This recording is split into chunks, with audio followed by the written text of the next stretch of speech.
So I use oil pastels in this, but you could use crayons that will resist the watercolor in a similar way.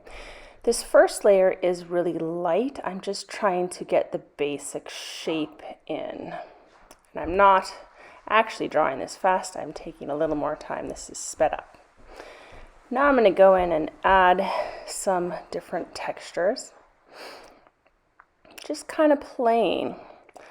If you're not sure what texture to use, you can look around, and sometimes the objects around you will give you ideas about a different kind of texture you can use.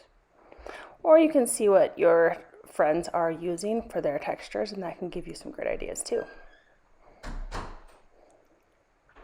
You can use lighter colors because they'll really contrast against the paint.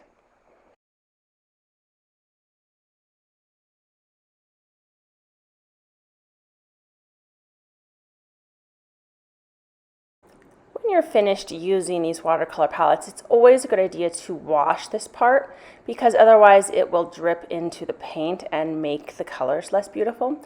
But if you get a dirty one, you can easily wash it with a damp paper towel or a wet wipe. And then get your colors a little bit wet so that they're usable. And now I've sped this up quite a lot, but basically I am just going to paint the outside of my animal a different color than the inside of my animal, just to make it really stand out. You can use paper towels to get rid of excess water, or I just used a tissue there. Tissues work great. And you can get paint on your table as long as you wipe it off.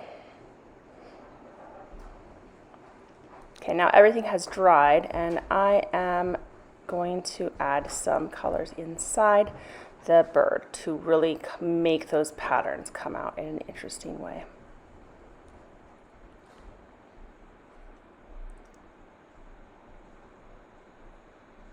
You can kind of play with blending the colors a little bit.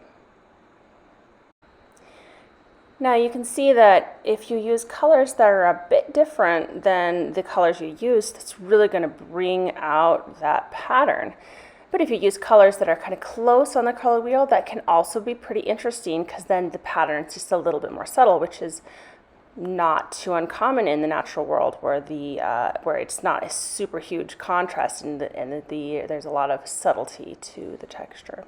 So really, it's just play with the different colors and see what you end up liking. You can do more than one of these. You can do as many as you want and just see what is interesting to you.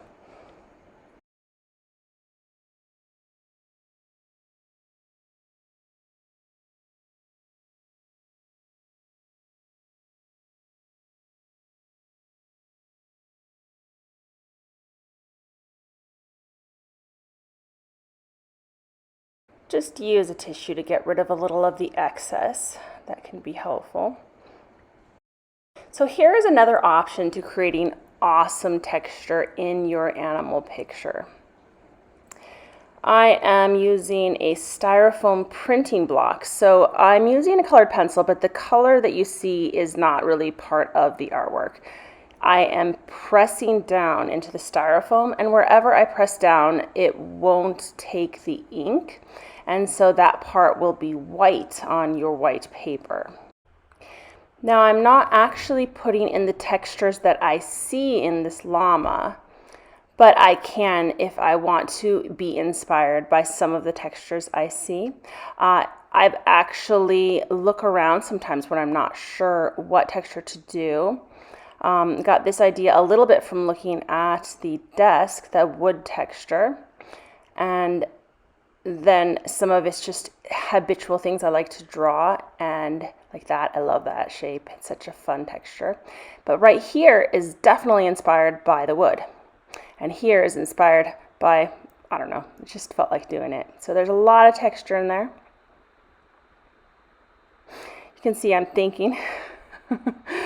You can try a lot of different things. Now I chose not to do any texture in the background, but you could if you wanted to. So here I am coloring in my llama. I'm not really going this fast, so take your time. You can actually blend these markers, which is kind of cool. You're not going to touch it with your fingers or it'll get wiped away, but just go ahead and carefully do it.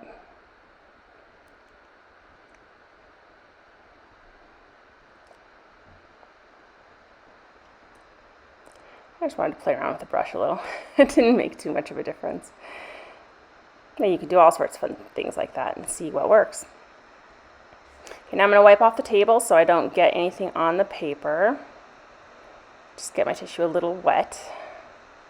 Right. So I'm going to use a damp sponge. You don't want it to be a super wet sponge because your paper shouldn't be wet or it will smear the print. But it needs to have enough moisture that it will actually pull the ink off your printing block.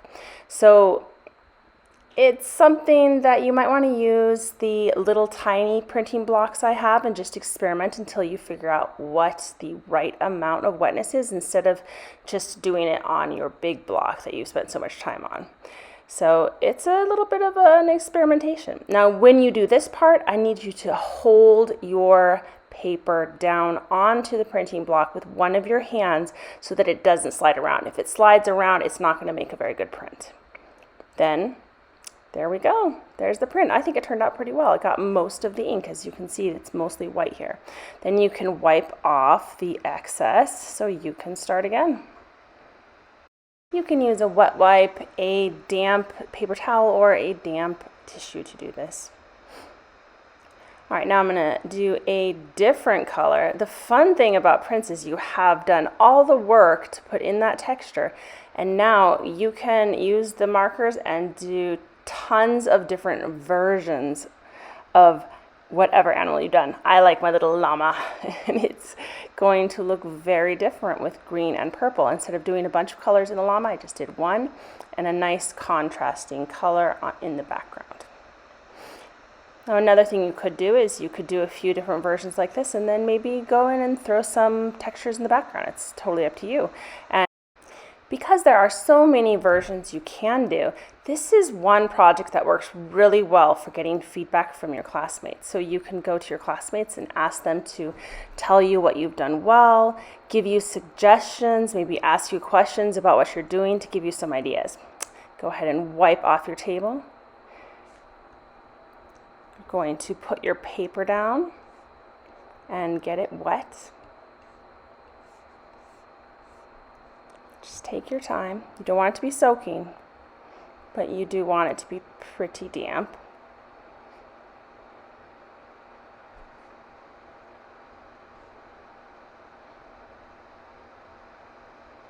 Okay, and then go ahead and put the wet side down. Hold it with one hand while you rub with the other. Try not to let the paper move too much. Try to get all edges. Use the flat part of the palm of your hand, your fingers too, but flatten everything out. And there you go. Not too bad of a print. See how different these look? That's the fun thing about printing. But also notice this is the opposite direction, so don't put words in there unless you want to make them backwards. And then wipe it up with a damp paper towel or tissue, whatever you have easy access to. There we go. And wipe off your table. Always clean up after yourself. All right, this is my fast version of what you can do on our marker paper with a permanent marker. Just adding all sorts of fun designs. I have sped this up 20 times, so I am not working as fast at all. Take your time, have fun, explore, enjoy.